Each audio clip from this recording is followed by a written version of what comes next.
Eliza Doolittle goes to drama school.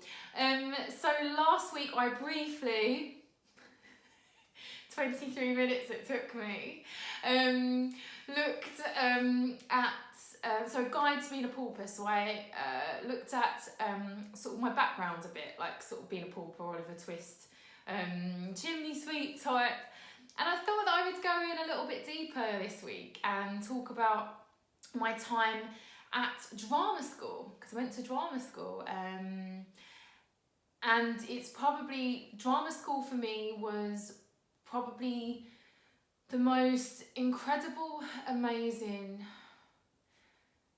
creatively on fire times in my life, but it was also incredibly hard, because to get into drama school, and whilst I was at drama school, I experienced quite a lot of snobbery,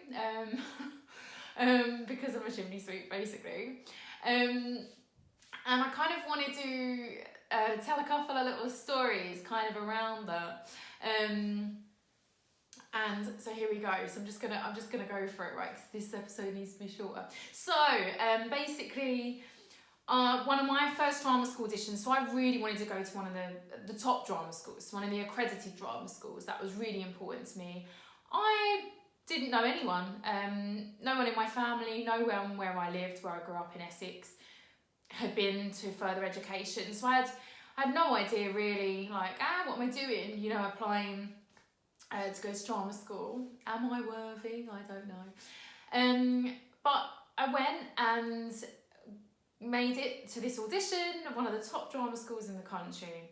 And throughout the day, it worked very much like X Factor, like where you would like do some group work, for example, like improv, and then after that they would come in with a clipboard and then call out your name, and if your name was called out, you had made it through to the next round, right? And obviously it started with a big group, and the group got smaller and smaller throughout the day. And yes, so we'd done all sorts of things, dancing, singing, I think, improv, monologues. We'd done Shakespeare monologues. We'd really put our acting to the test. And I made it through to, I think there was 3 of us that were left at the end of the day, and I couldn't believe it. I think my first or second ever drama school audition, I've made it through, like, to the final 3, and I was explicitly told that if you make it through, because they take such a small amount of people through to this last bit. So the last bit was an interview with the head of the school, and I think it was like the head of the course or something, and pretty much if you made it through this far, you got in, really, because the number was so small. And so I made it through to the last 3. I was so excited.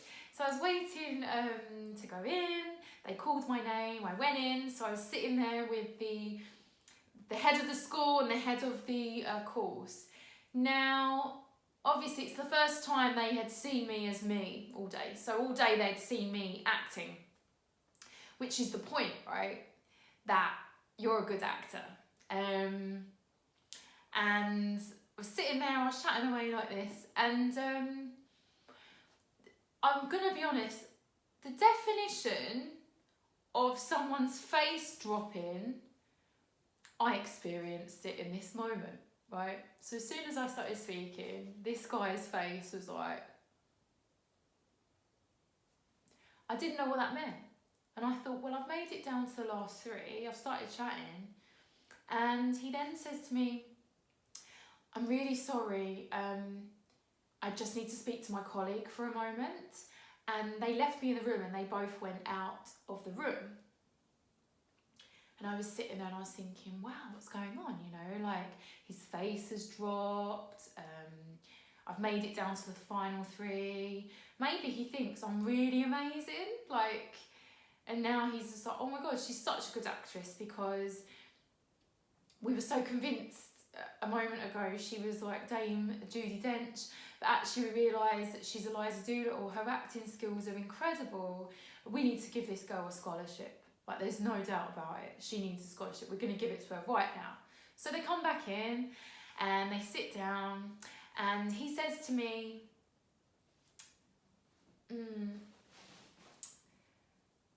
yeah, we're not going to offer you a place. I'll tell you why. We don't have enough time to correct this. And your accent. It's too... What's the word? Estry. Yes, that's right. Your accent is too estry. So then it was my turn for my face to drop. And they pretty much escorted me off the premises immediately because I was making the school all dirty. And I was quite shocked because, okay, isn't the whole point is that I've convinced you all day, like, I've obviously proven actually more so that I'm a good actor, because I convinced you that I wasn't who I am the whole day. Anyway, as I'm leaving, as if I haven't been, as if that hasn't been a punch to the face or a smack in the face, whatever you call it, as it is, being escorted off the premises and being told I'm as common as muck. The guy actually shakes my hand and leaves like a little like folded up post-it note in my hand, and as I'm walking to the tube, cursing the day I was dragged up in Essex, I open it and he's actually given me a letter for like private elocution lessons. So if I already didn't feel like Eliza Doolittle, I certainly did now. That's what I'm saying. And obviously it was my first ever audition, so I was really like quite, it was really hurtful. And so I went home and cursed the day and went home and just wandered around the house for days, like trying to pronounce everything correctly, like book and lip balm, and pen. You get the gist. So I was really upset, and I was just thinking, I don't really see the point. Like I've just been blatantly told that I'm not good enough for it, basically, and don't have enough time to correct this. And so I was thinking, you know, should I just not audition for drama schools anymore? But as is always the way, I don't let things like that get me down. I just thought, actually, you know what, I'm going to show them. I'm going to show them, little snobby snobs, I will get into drama school. And I did. I got into quite a few, actually. But by far, the drama school that was for me was East 15, which is where I ended up going. And I knew it from the moment I stepped on campus and had my audition. There was a saying there at East 15, to be human is enough. And I loved that. Like, it was their whole ethos at East 15 is that they teach kind of more natural, like rather than this hammy acting technique, it's more down to earth and natural. Like, so it's great, and it's exactly the way I like acting. It's fantastic. And I went there and it was amazing, and I had an amazing experience at East 15, and I mean, we did everything there, right? So so we obviously had acting classes, singing, movement, loads of voice stuff. So teaching you how to, because very much I was trained more as like a theatre actor, actually. So you have to have a really obviously strong voice and be speaking on stage from the correct place. And we had stage combat, which I loved. I loved stage combat, actually. But FYI, I did get marks down in my stage combat exam. because, well, this is what they said to me. Kate Thomas, this is Shakespeare, not Kill Bill. So apparently I was being too rough with the swords and stuff. So I got marks down in my stage combat exam. I should have just picked a Kill Bill scene. But anyway, yeah, we did loads of other things. Like we did clowning actually, which I loved. I'm going to show you one of my proudest clowning moments, right? Because I love like the whole funny stuff. Okay, so clowning, right, ready? So the head clown, whatever his name was, he said to all of us, he made 4 of us stand at the front of the room, and he said, so his whole idea was, think outside the box. When it comes to comedy, try and think outside the box, because then you keep people on their toes, right? So he said, chicken. And so the other 3 started like going wah, wah, wah, wah, wah, around like chickens. This is what I did. Ready?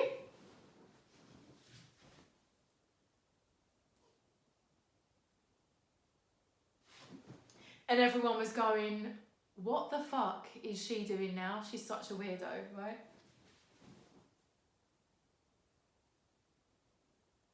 Ding! Do you get it? It's a chicken in the oven. Right, so there we go. So they all did think I was a weirdo. So so even though I got into drama school, this is another thing I really wanted to go into, so I am digressing. This is definitely going to be over 23 minutes, I'm sorry. But like, so I definitely felt very different to a lot of my classmates. I had some amazing friends and there were some incredible actors in my class. But to be honest, I would say that I found they were dealing with a lot of my classmates were the difficulty for me, because I felt like I was suffering from a lot of, even though East 15 is about sort of natural stuff and they're much more accepting of people from all different walks of life, that did not necessarily mean that my classmates were going to be the same. And I felt like I suffered from a lot of snobbery. So, for example, right, so in one of the classes we had was, we had like voice workshops and stuff, and we had to learn how to do loads of different kinds of accents. Actually, I loved all the accent stuff. So one of the really cool things that our teacher in that voice workshop, voice classes, used to say to us was that sometimes they would teach you the proper technique on where your placements and what to do with your tongue and your lips and stuff. But sometimes if you got a bit lost while you was doing an accent, you could use like a sentence that would help you kind of feel it in your mouth. And so some of the accents that we did learn at drama school was, so for example, we learnt how to do like a Dublin accent, and my sentence to help me get into a Dublin accent was,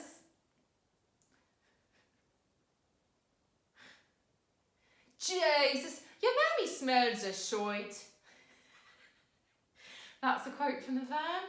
Watch it if you haven't, it's a really funny film. My quote for the American accent was,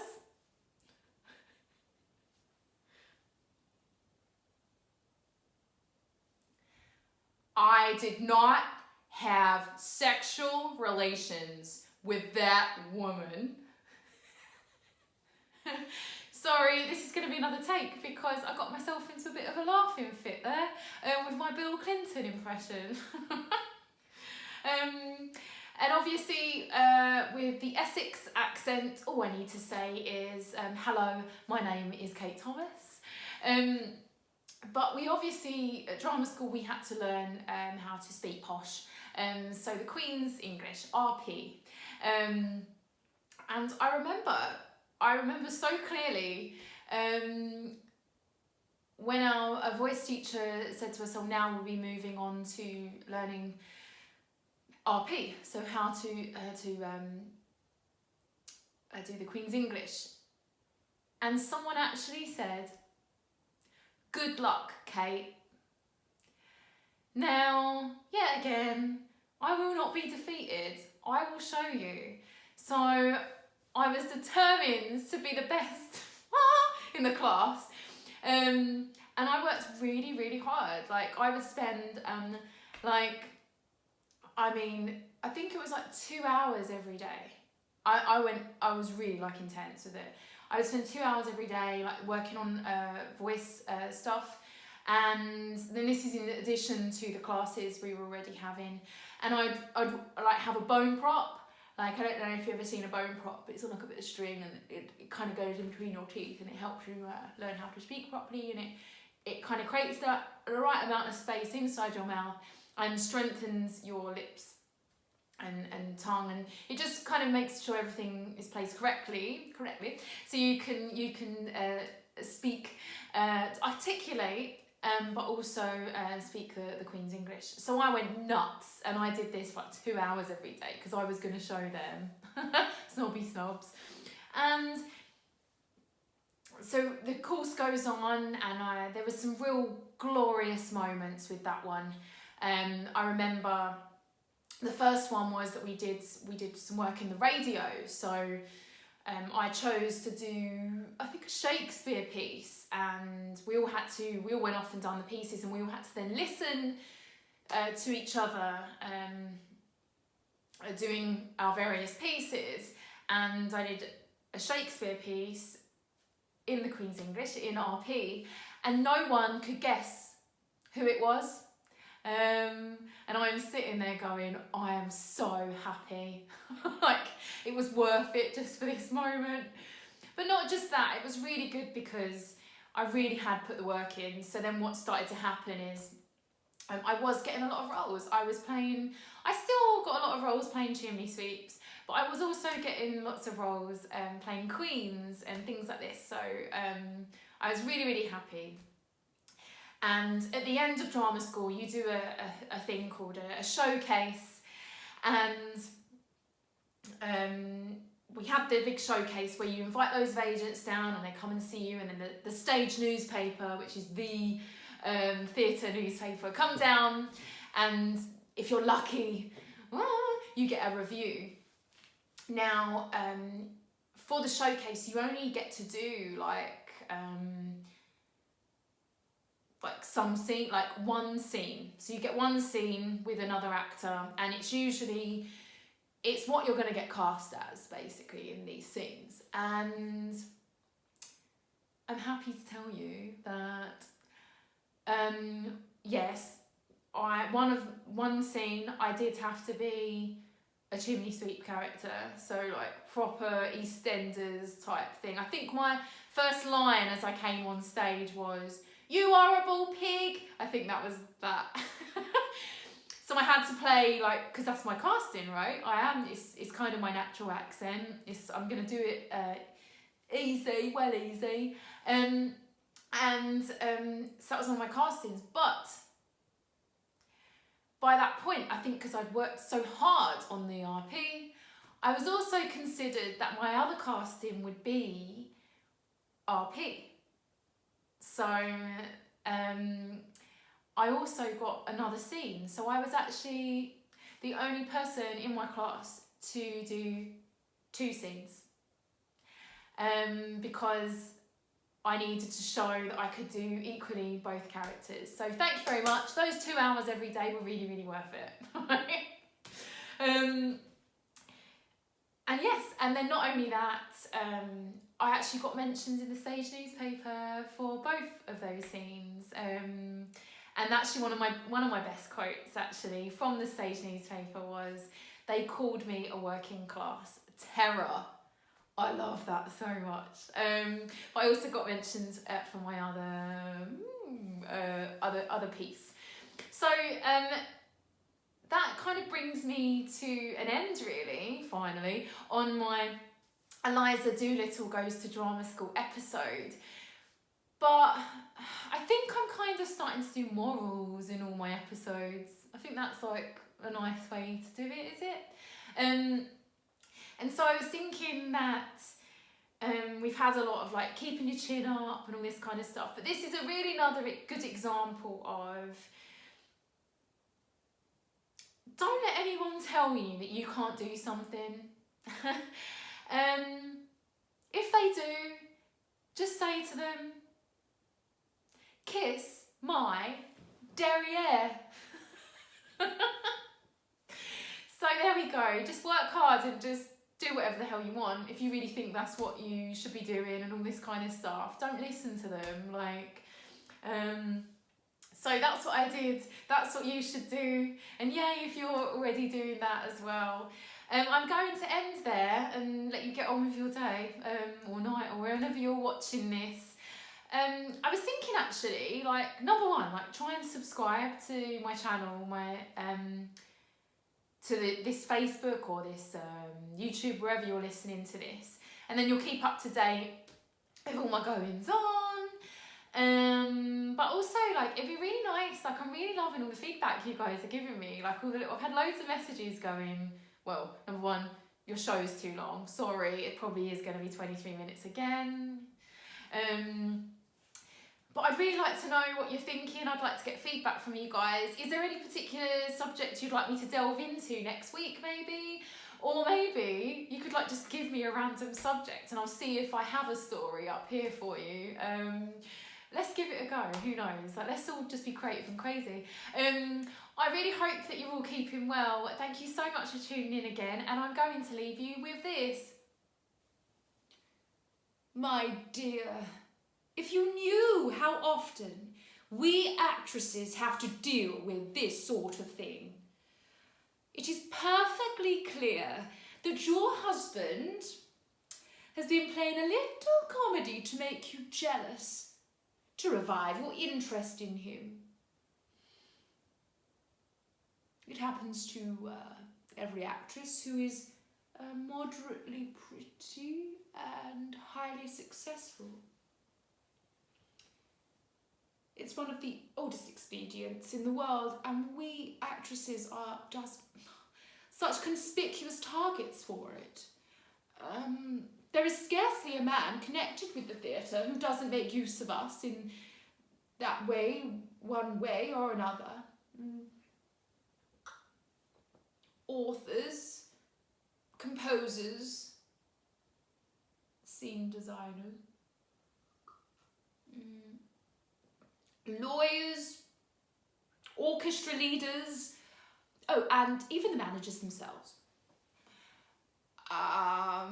To regain a wife or a sweetheart's affections, all they have to do is invent a love affair with one of us. The wife is always so ready to believe it.